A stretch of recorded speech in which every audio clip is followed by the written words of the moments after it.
Welcome, Wargamers, to another Mid-Sussex YouTube channel video. I am Chris, and today I'm going to be doing a Build Me an Army worthy of Thorin's company. It's going to be a relatively quick one, and speedy one, because I've tried to film this about 5 times now, and every time something different has gone wrong, so apologies if there's a bit of background noise. I'm currently in a car park waiting outside the hostel, because I cannot go into appointments still with my heavily pregnant wife, so I'm sitting here fingers crossed, hoping everything's going well. But I've been here a couple of hours now, A, trying to get this to work, and B, I'm quite bored, so it's something to do, and hopefully you can enjoy as well, and something I've been meaning to do. So why Thorin's complete? Because you may or may not know that on the channel I spent 2 weeks painting the entirety of Thorin's company in that time, challenged by Mr. Kieran Street, who went through a hell of a lot more models than me, his Galathrun force. Go and check those videos out if you want. But yeah, I'm going to be building Thorin's company lists at levels of 500 points, 600 points, 700 points and 750, and the models I'd include and why. The reason is because I see semi-regularly posts about all hero lists. Obviously everyone knows what's in a Thorin's company list, but might not necessarily know what to take at what points level and who to ditch and who to include. So let's get straight into it with Thorin himself. This guy was dropped into a lot of lists when An Unexpected Journey first sort of came onto the shelves in 2012, because he is one of the best heroes and still is in the game for his points and what he offers. So his fight 6, which is perfect for your leader, and like it is, he will be your leader. If he's included, he has to be, because he's Hero of Legend.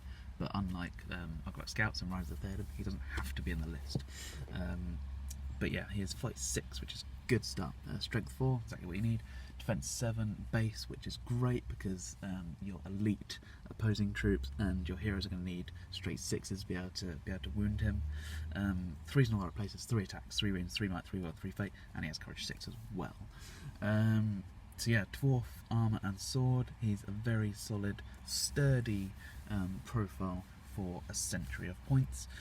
He has heroic strike, which is one of the most useful heroic actions of the game. A lot of this in building this list, basically this is designed, like Thorin's company army list as a whole, not mine, is designed for thematic scenario play. A lot of the special rules are still there from when it was released, with all the starter scenarios and the main rulebook, basically to go through a campaign. That's what they're there for. They've been updated slightly to be able to be used in competitive gameplay. So basically there's a lot of options in there. Some of them may seem a little bit rubbish. There's plenty of tools available to this army, so basically I'm building these lists and trying to help and trying to identify which ones are going to be most used and most optimised, the best ones, whilst they may not be competitively brilliant. So he has heroic strike, which I say is one of the most useful ones. Strength less so, challenge even less so, unless you're Kieran Street, in which case you can probably win a game with it. He can take Orcrist, which in 500 points I won't take, but normally you probably would at a tournament. If you know it's good versus evil, I probably would try and make room for it, because it's an elven made hand and half sword, so you can get the +1 to wound if you go two-handed. It helps you win tiebreakers. And it is Goblin Bane, Orc Bane and Auric Bane, so I believe that's still the same as the old editions, where you get D3 wounds against those types of units, Orcs, Goblins and Urukai, which means you can do a hell of a lot of damage to some key heroes like Azog, Gothmog. You could like roll a single 6 and that becomes 3 wounds, and yeah, basically it's you could do potentially 9 wounds with it. It's good, and also you cause terror to those types of units as well, which with the notable lack of shamans in recent tournaments, yeah, pretty handy. That means he's less likely to be getting trapped and all that sort of thing. Sorry if I keep looking around and moving, I'm sort of trying to keep an eye out for my wife as well. Keep an eye on my phone to make sure she messages me and just make sure everything is all good. So yeah, but the thing I would all the dwarves in this list can take ponies as well, which unless you have the points spare, I probably wouldn't bother with, because they don't have the +1 to charge and the knockdown rules anymore. But it is a bit of extra manoeuvrability for all of them, which are 5-inch movement, which gives them that 8-inch move. I'd probably put it on some of the weak heroes, but we'll get into that. So all of them have that option. But what I would definitely always take for Thorin is the Oaken Shield, because not only is it a shield which gives him defense 8, which is brilliant, which means he's in strength 5 stuff, and he needs 6 to wound him, and 6 by 4s for the strength 3 stuff, which is your average troop level. He can also shield with it, obviously, because it's shield, for the 6 dice, but he can make a single strike back if he wins the fight, which is brilliant. So he can still do damage whilst also defending himself. So yeah, he is stalwart, he is straight in the list off the bat. Brilliant choice. Great hero to have in any army. And then we'll go to Dwalin, this is your main killing potential, because he is fight 6, he's only slightly cheaper than the Thorin. He is fight 6, strength 5, that is brilliant, defense 6, 3 attacks, great, strength 5, 3 attacks, fight 6, brilliant. You're going to be winning the fights and killing whatever you're fighting. He's good for taking out all that chaff, to get through a whole load of goblins quickly, through the hordes, because he gets a +1 to wound against them all, which we'll get onto. He has 2 wounds, which is slightly his downfall, with the 2 fate, so yeah, you got to get through the fight 6 and the 3 attacks first to be able to get the chance to wound and beat him in the fight, but most things aren't particularly going to want to charge him either, because of what he can do. Courage 6, which is a bit redundant because he's fearless. He has 2 might, 2 will, and 2 base, so nice and average across the board there. He has defense armor and a dagger, so he could feint if he wants to. He has 2 axes, which explains why he has the 3 attacks, and a 2-handed hammer, which is the thing that you'll always be using, because as I mentioned, he has burly, so he gets +1 to wound, so he is good for taking out all that chaff, but he's also good for taking out the big stuff, because he has heroic strength, which could be key against that really high defense stuff. Probably unlikely to use that. The one you're probably going to use is heroic strike, which means he can go against something bigger and better than him, like an Azog or a Bolg, or just take you over that fight value threshold of a fight 6 troll. Easily take it in one hit. Yeah, that is what here's your bully, and also because he's fearless as well, he's guaranteed to stay on the board, guaranteed to charge that thing that you need to stop, like that fell beast or whatever.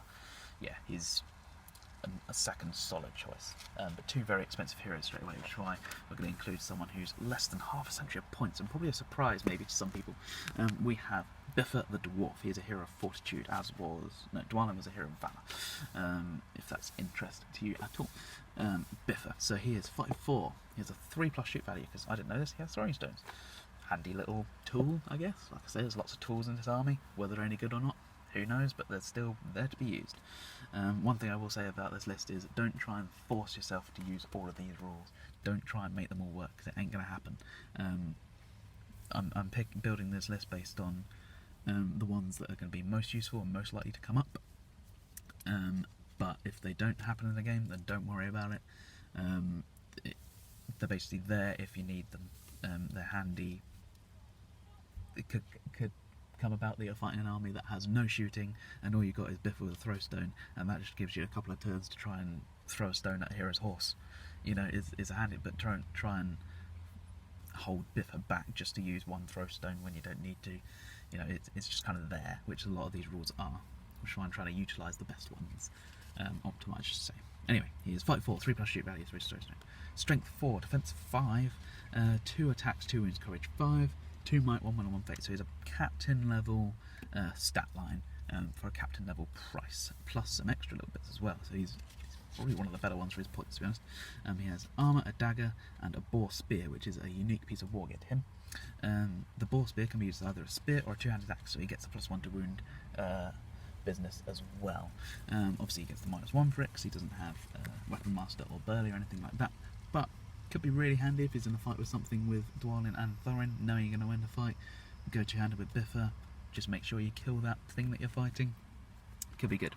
He has heroic strike, so he can go up against something big for a couple of turns and look after himself, but the reason I would include him is for his active embedded axe ability.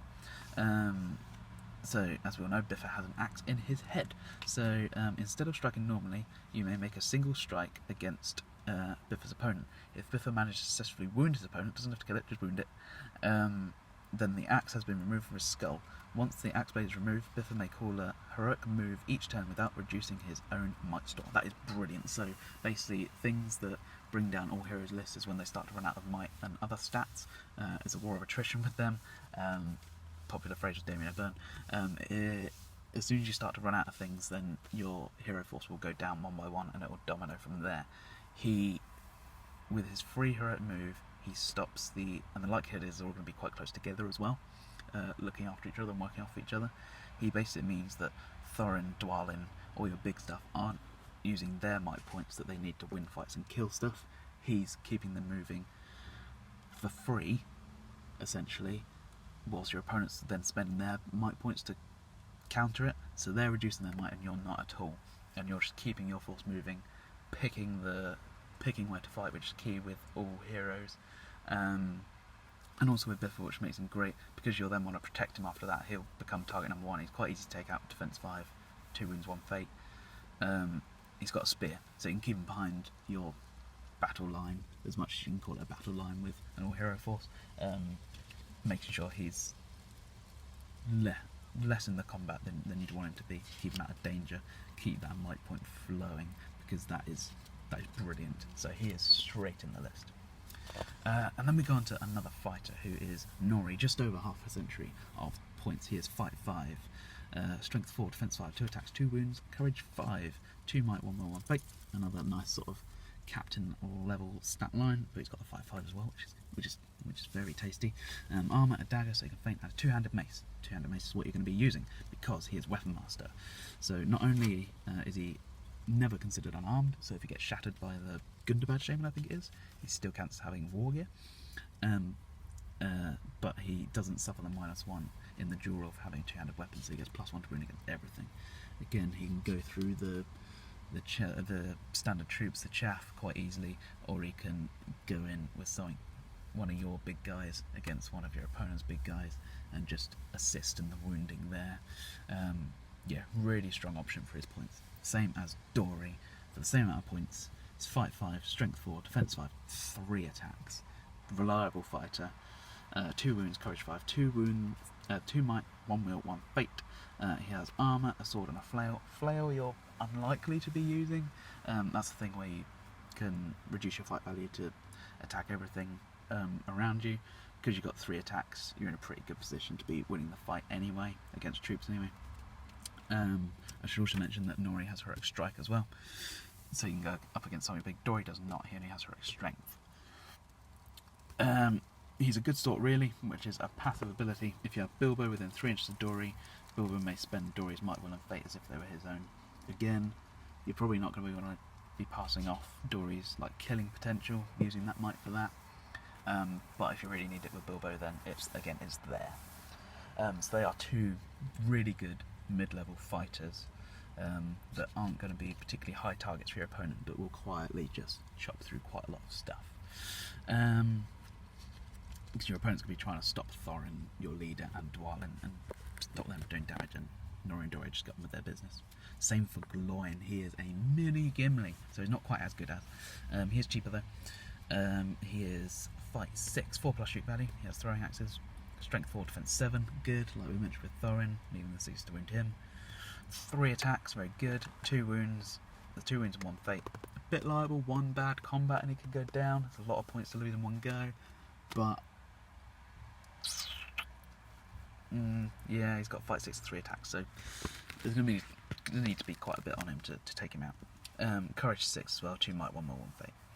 Dwarf armor, 2 axes and throwing axes. He has heroic strike as well and heroic strength, so a lot of the heroes in this have heroic strike, so that they're not just completely pounced upon by, thematically say, an Azog who could just wipe them out in one go. At least they can strike and try and defend themselves against that. A warrior born, Gloin must reroll scores of 1 to wound in combat. Brilliant. 3 attacks, rerun 1s every time. The army bonus, which I should have mentioned at the top, for Thorin's company, is models in this army list reroll to wound rolls of a 1 whilst within 3 inches of Thorin. Not a great army bonus, one of the weaker ones, but it could be the difference between wounding a leader or not. Rerolling that 1 into a 6, for example. But Gloin always does that, so he doesn't need to be nearby to Thorin for his bonus. And then finally, to round off the 500 points, I would include Bilbo Baggins, the titular character. He is a fight 3 with a 3+ shoot, because he has throwing stones, and like all hobbits do, same as well as resistant to magic. So he gets that extra dice for resisting magic. Strength 2 unless you take Sting, which makes him Strength 3, but only when making strikes. That's key for hurling. He's not Strength 3 all the time. Defense 3, can't have access to Mithril Coat. 1 attack, that's not a problem. 2 wounds, Courage 6, 2 might, 3 will, and 3 fate. So he's got plenty of stats to keep him up there. He's got a dagger with him. He has Heroic Resolved, also help against magic. Heroic Strike, if you didn't want to use another hero's heroic might point for that, he could do it on their behalf, but you're probably not going to be using it for a reason we'll go on to in just a second. He also has Heroic Defense, one of the most underrated heroic abilities in the game. This is mostly good on, say, like Gulliver, for example. If he gets himself in a spot of bother, he can use that, survive a turn, and then get out of there. You basically want that on your big stuff, but Bilbo could be targeted because I haven't forced Sting into this 500 point list just because he's 1 attack, so how often is that extra 1 strength going to make a difference really? The thing that you really need for free, which obviously you include every time, is the 1 ring. So Bilbo ignores all the negative effects for the 1 ring. It has not yet awoken, is a passive ability. So basically, if you don't know, the ring means that if you're in combat with something, with Bilbo, you halve its fight value. So Balrog, who's fight 10 I believe, takes down to 5. If you're in combat with it with Dwalin as well and Thorin, that means you're always going to be a higher fight value than something huge like the Balrog or Gilgalad, which is pretty sweet. You've got a walking around, channel demobilise character going on with Might and Will and Fate. It's great. Also he's invisible, so it makes him very hard to charge. Models need to take courage tests to charge him, like I mentioned earlier. Shamans aren't as popular nowadays, so actually ignore me, the shaman rule doesn't even work for it anymore. It used to, but now it doesn't. So orcs and goblins will need to take courage tests to charge you, and they're not going to be able to do it. So Bilbo should really have free roam of the board. And the negative effects are usually like Frodo and Isildur. If they're at the start of their move, they roll a 1 or a 2. They're controlled by the evil player. And they can use Might and Will to modify that, but it happens every game. They're always going to be controlled by the evil player. It just happens. But Bilbo just ignores that. He is yours. Free roam is brilliant.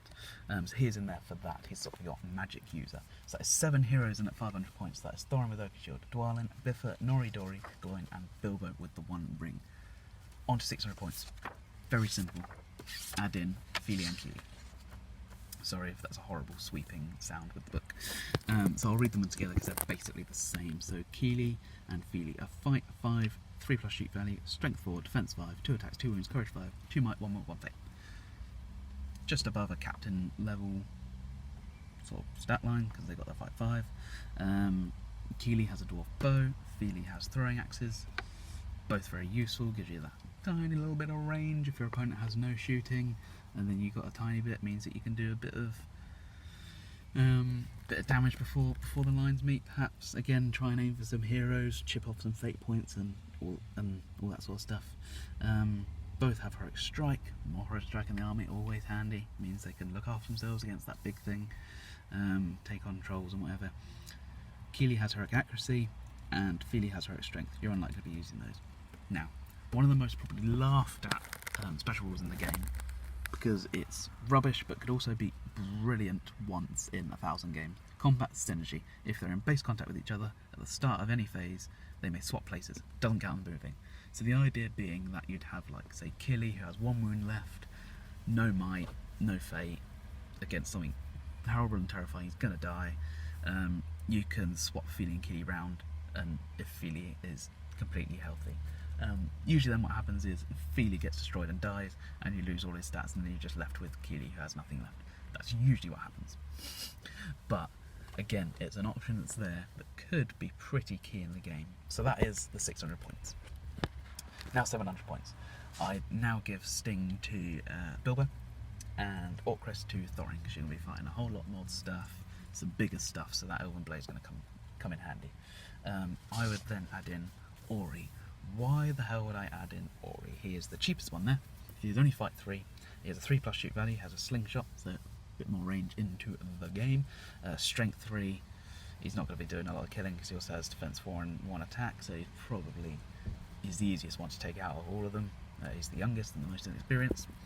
Courage 5, which is pretty good. 1 might, 3 will, and 1 fate. So yeah, heroic accuracy as well. He's not there for the combat side, he is there because he has a chronicler. Any time that a member of Thorin's company slays an enemy hero or monster within 3 inches of Ori, that model immediately regains a point of might, will or fate, your choice, that has previously been spent in the game or campaign. So that is brilliant, because like I mentioned with Biffa, who basically allows your heroes to keep moving and keep going, Ori keeps your heroes topped up with whatever they need, whether it's might, will or fate. So if you're in combat with, you're going to have plenty of opportunity to be in combat with some low level captains, some trolls, because it's heroes or monsters. Just make sure whenever you are, Ori is in and around them to give them some of their stats back and just keep them topped up. That's what he's there for. It's well worth it. He also has Deadeye, also known as Ringwraith Bane. So if Ori scores a 6 when rolling to hit, do not take in the way test, do not roll to wound. It is an automatic wound. So no matter the defense of what you're shooting, no matter how many ranks of dudes they're behind, if you roll that 6, you wound it. And 2 times in my life have I shot in the last edition, shot at the Betrayer, failed both of its fate on 1s, and I've killed a Betrayer on first piece. Ori is great just for chipping away at that hero before the combat's hit. He's just a nuisance. He could sit back on an objective, anything come near him, he can shoot at it. Yeah, he's good. His courage 5 as well means he's reliable on that objective as well. You basically use him for that, which is why I'd also perhaps later on include him with a pony as well. So he can run off or in recon he can run off the board, shooting stuff on his merry way. So yeah, Ori's hilarious. And then I'd also add in Oin, who is Fight 4. He's just shy of half a century points. He's Fight 4, Strength 4, Defense 4, 1 attack, 2 wounds, courage 6, 1 might, 4 will, so obviously he's got some sort of will point related rule going on, and 1 fate. So defense 4, 1 fate, keep him out of combat. Hand and a half staff, +1 to wound. If you're going to put him in combat, put him in with something else against something quite big, then he gets a +1 to wound. Trap it, 2 attacks, +1 to wound. Pretty helpful. Heroic resolve, but what you're taking for is the healing herbs. So instead of moving, you have to sacrifice his move, but like I say, you're not going to be charging him to stuff anyway. On a 4 or 5, the model you're in base contact with regains a wound, again keeping the heroes topped up. On a 6, they regain all of its lost wounds. So unless it's Bomber, Thorin or Gandalf, all your heroes are going to have only 2 wounds anyway. So on a 4+, basically, you're going to re-heal your heroes. He also can, once per fight phase, spend a will point to enable a friendly model within 3 inches to re-roll a single dice, making a dual roll. So you get a little bit of a banner sometimes. Use it on those key rolls when it's the difference between living and dying, because it could be the difference between winning and losing the game. And that's why Oin's in there. Again, another special rule that may or may not be handy, but it's more useful than some of the other ones. So that is 700 points. So then that is now Thorin with Orcrist and Oakenshield, Dwalin, Biffa, Nori, Dory, Gloin, Bilbo with Sting in the One Ring, Feely, Keely, Ori and Oin. And that is most of the company. And then finally, for 750 points, I would add in Balin. You basically have free range of any of the dwarves now, because you got 50 points to go. So Balin, Hero of Valor, Fight 4, Strength 3, rubbish, Defense 5, okay, Attack 1, rubbish, 2 wounds, Courage 6, very good, 1 might, His stat line isn't great. I don't know how it gets so much better when he goes on his expedition. Experience maybe. And 3 will, 2 fate. He has a sword mace, which means you can fate or bash. Again, options you're not likely to use, but they're there. Heroic resolve and heroic defense. Mentioned heroic defense is very good for getting yourself out of a tight situation. But he's there for the Longbeard. So on top of Biffa having his free heroic move, on top of Ori helping you get might back, Longbeard in the priority phase, Balin may spend a will point to enable his side to reroll their d6 in the priority. If you're desperate for it and you need it, your opponent, it's key priority, can't say words, it's too hot. Priority is tied on a roll of a 1 each. Your opponent had it last time, so they win it. Go for that reroll, get it yourself, give yourself the chance to charge first. They call a heroic move, and then you get to call one for free with Biffa. So you're using up their stats and none of yours. And will points isn't might points, so usually not as key. So that's why Barno would be in there. So that is 750 points off Thorin's company. And then for 1,000 points, you basically add in the rest of them. I won't go over their stats now, because I'm getting very thirsty and very tired. We all know what they do. The reason, very quickly, I wouldn't include Bofa is because his steadfast is one of the most situational rules. Yeah, it means he won't be compelled away from objectives, he won't be targeted by magical powers, but he's probably not going to be the main target anyway, because he's not very strong. And Bomber, likewise, he can't cooperate moves, so he can't help the company in that way. He has to re-roll when he jumps and climbs things. Unlikely to be important, but you know, it's still a downfall. He's only defense 4, I think he's only fight 3 as well. Yeah, and Gandalf is just too expensive for what I'm trying to achieve in this list. Basically, the idea is you have 3 really powerful killing heroes in Thorin, Dwalin and Gloin. 4 heroes that basically get about their business, sort of ignored a little bit. Fili, Kili, Nori and Dori. They can kill stuff quite reliably, but probably won't be the main focus. You got a support hero in Bilbo who can help in those difficult fights.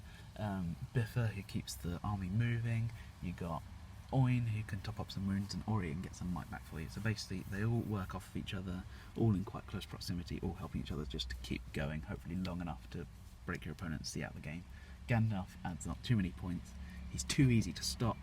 Usually Gandalf's the best when he's behind like 2 ranks of dudes, well out the way, guaranteed to get your magic going off every turn.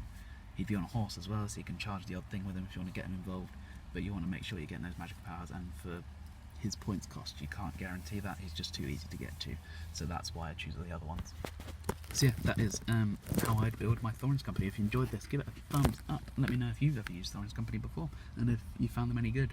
I know they've come second at a tournament before. I think it was Callum Eden's Bista, one that I was at, 400 or 500 points, something like that. He came second, did very well. And I hope to use these in a campaign next year at some point when we go back to, you know, normal, whatever that is.